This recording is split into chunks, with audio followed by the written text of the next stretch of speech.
Welcome to Healing Wisdom, a Thursday morning talk show featuring guests sharing their stories and knowledge.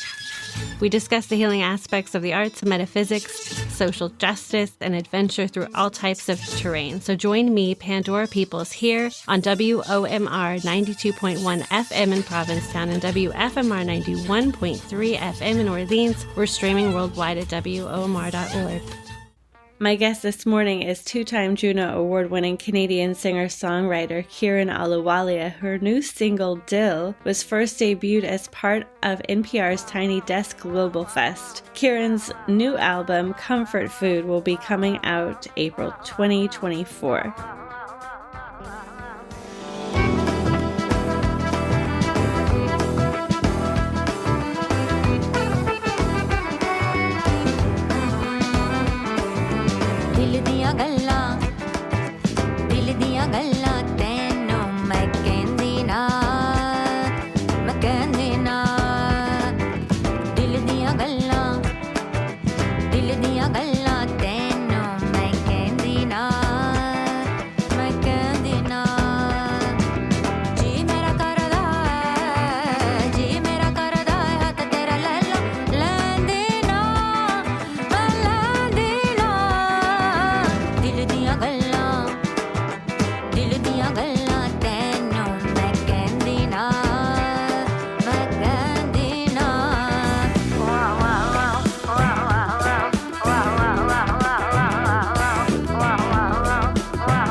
Tell us about this single and the meaning behind the word Dil.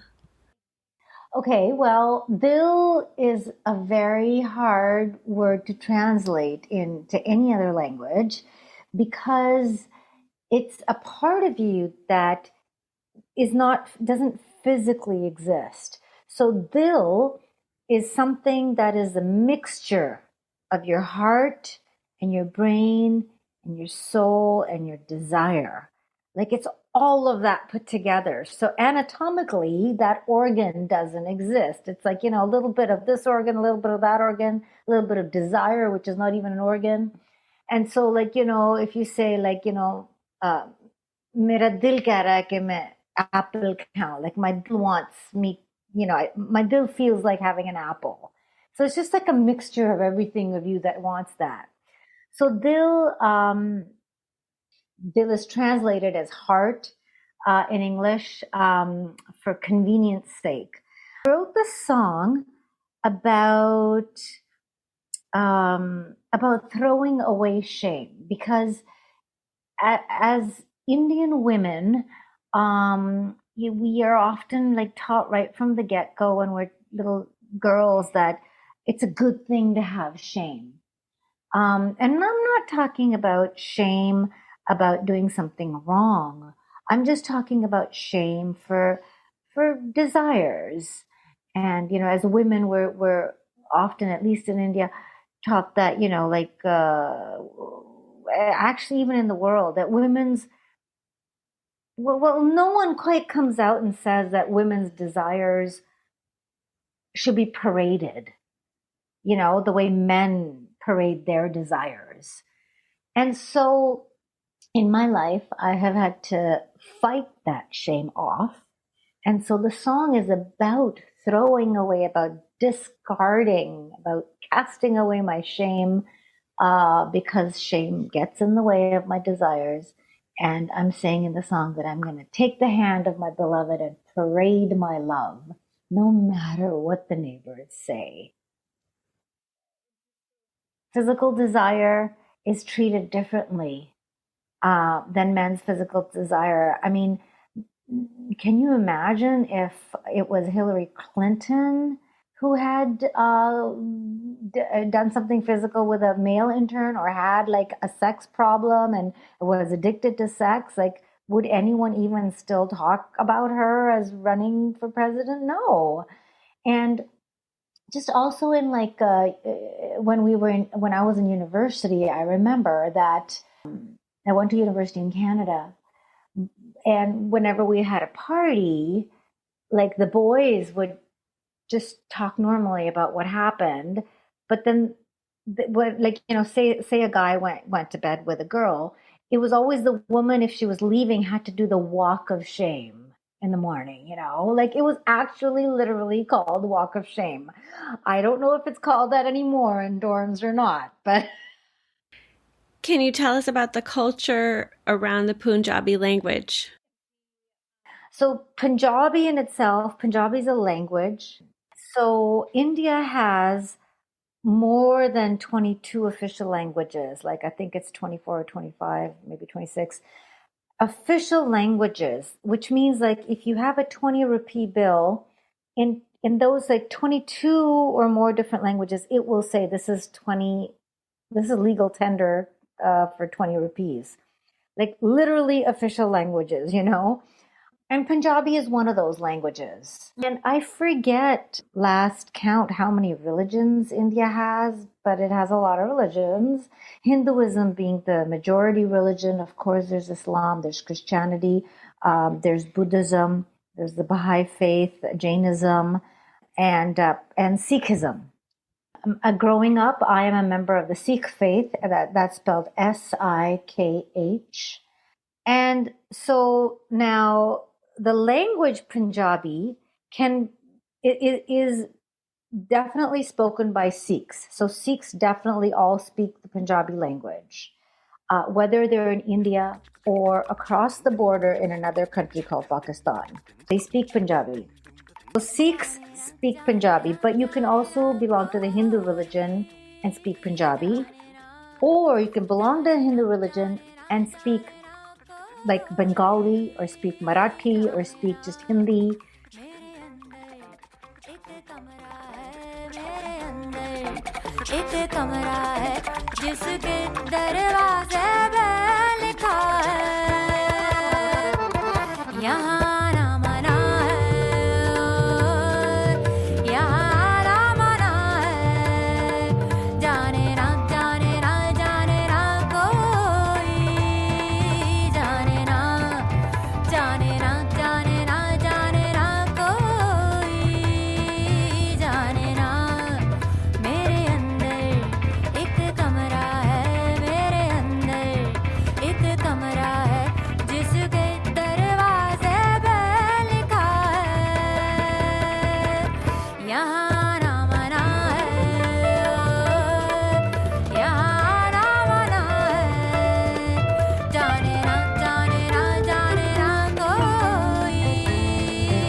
When you were trained as a singer, were there certain types of vocalizations that were associated with certain kinds of metaphysical concepts, or were there certain techniques that were connected to spirituality in some way?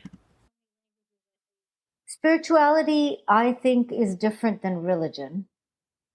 And religion, just like it is in the West, in the East, my viewpoint is that religion is institutionalized, even in India.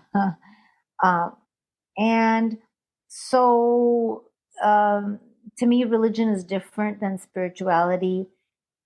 And when I was learning Indian music, religion comes into it a little bit because in Indian classical music, which is what I was learning, I mean, I don't sing Indian classical music on stage. I sing contemporary music, but I learned Indian classical music.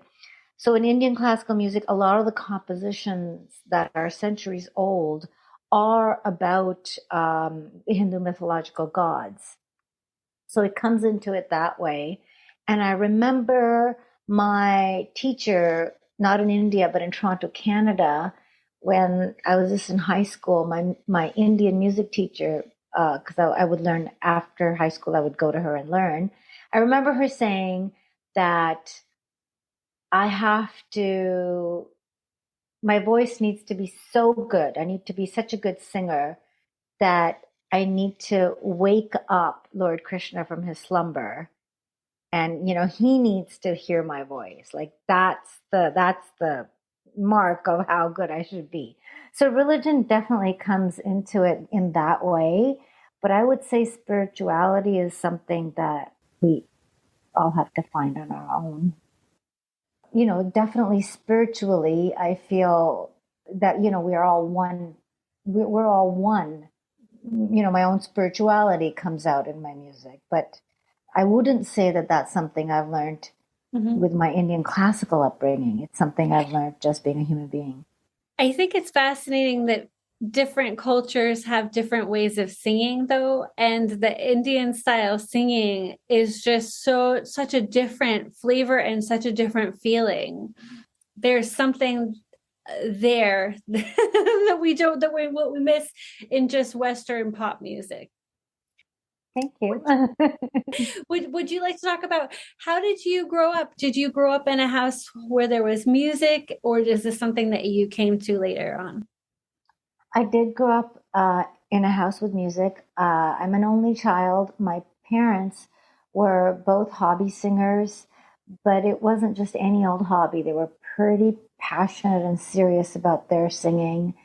And so they would have records, and the radio would be on, and they would have parties where like-minded friends would sing. So you would have your your samosa and your chai, and then not every single person in the party, but many people in the party were also music lovers, so they would sing Indian music. And as a child, I would sing as well in that party. And then you would have your dinner. My parents were my first music teachers. The first type of music that I learned was actually Sikh spirituals. Well, actually, no, those were the second. The first type I learned were Mother Goose nursery rhymes, and then Sikh spirituals. So they were my first teachers, and then they got a formal teacher for me. But yeah, so there was lots of music. It was just the three of us in the house, but there was lots of music.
If you're just joining us now, you're listening to Healing Wisdom on WOMR. I'm Pandora Peoples, and we're speaking with musician, singer-songwriter Kiran Ahluwalia, telling us about her forthcoming album, Comfort Food.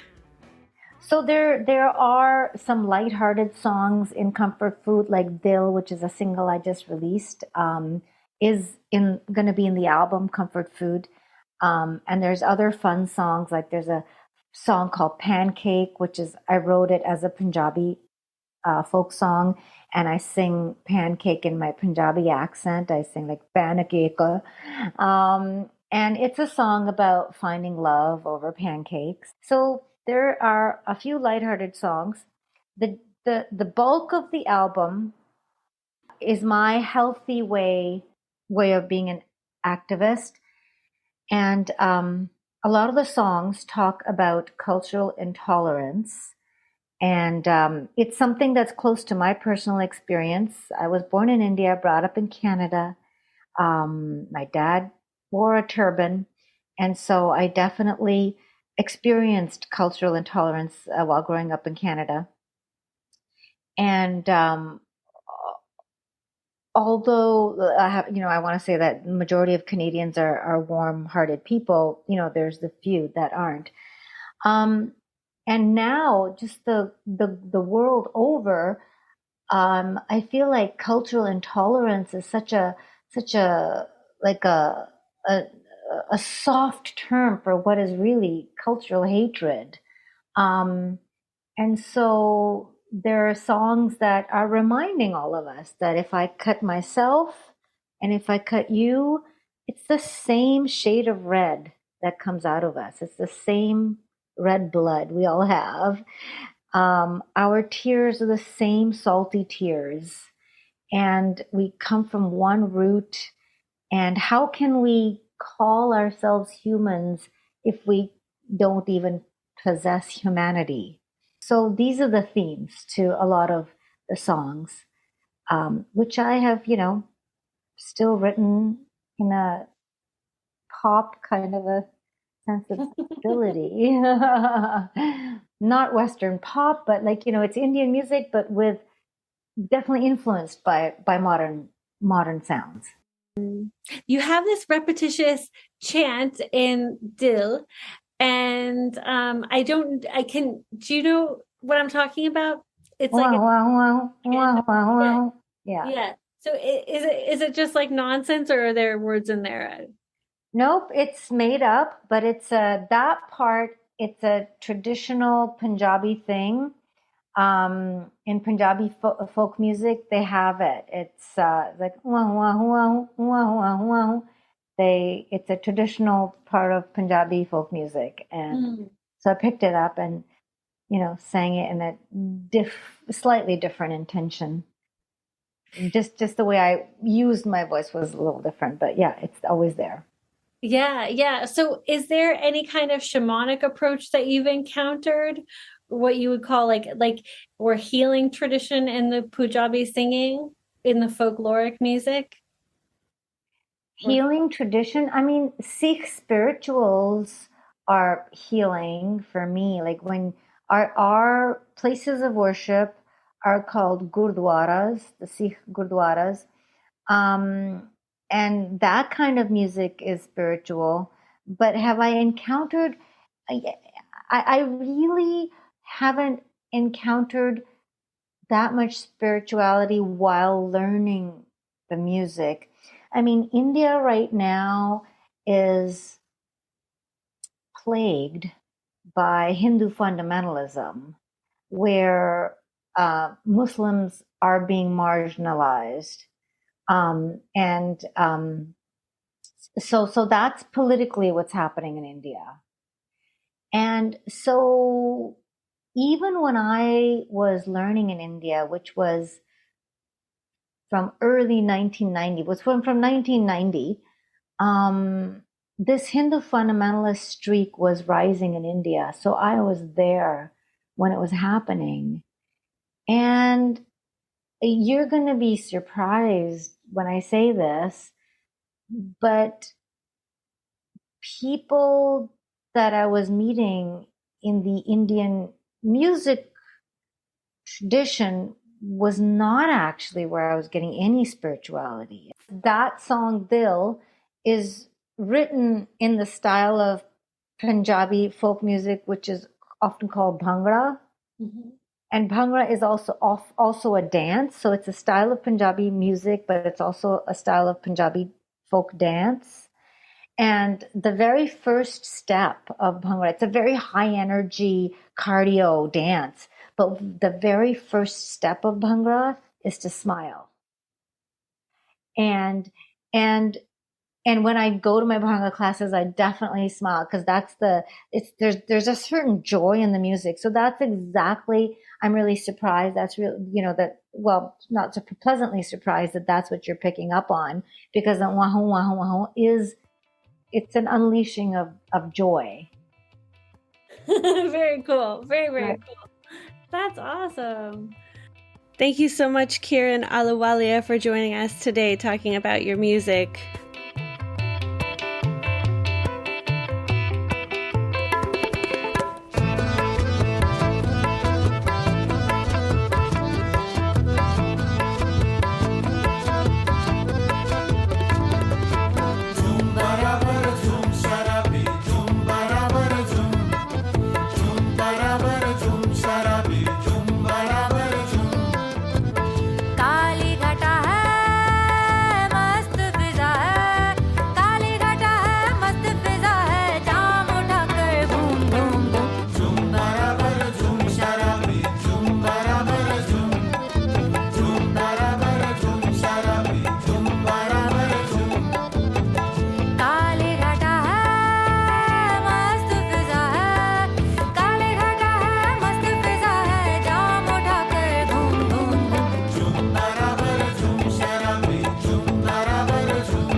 लेके नाम उठा वो अब्र उठा तू भी जरा जाम उठा इस कदर पीले के रग रग में सुरूर आ जाए कदरते मैं से तेरे चेहरे पे नूर आ जाए इसके हर खतरे में नाजा है निहा दरिया दिली इसके पीने से अता होती है एक जिंदा दिली शान से पिले शान से जिले शान से पिले शान से जिले घूम नशे में घूम घूम घूम झूम बराबर झूम शराबी झूम बराबर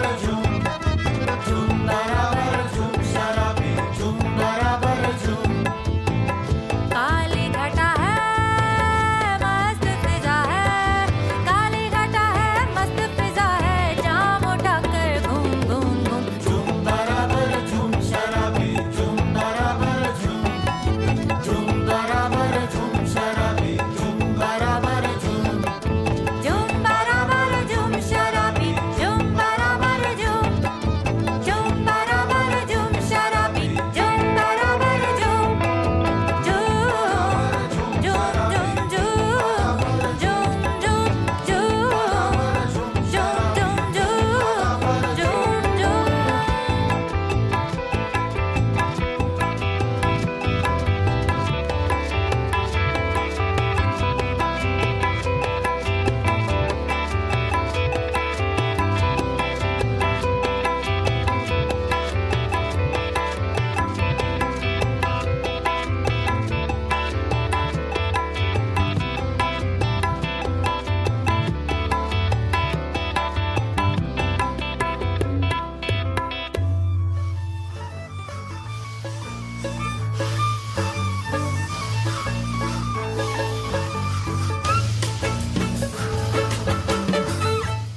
You've been listening to Healing Wisdom at Outermost Radio. All of our shows are podcasts at WOMR.org. Also check out healingwisdomradioshow.com and contact me at pandora@WOMR.org.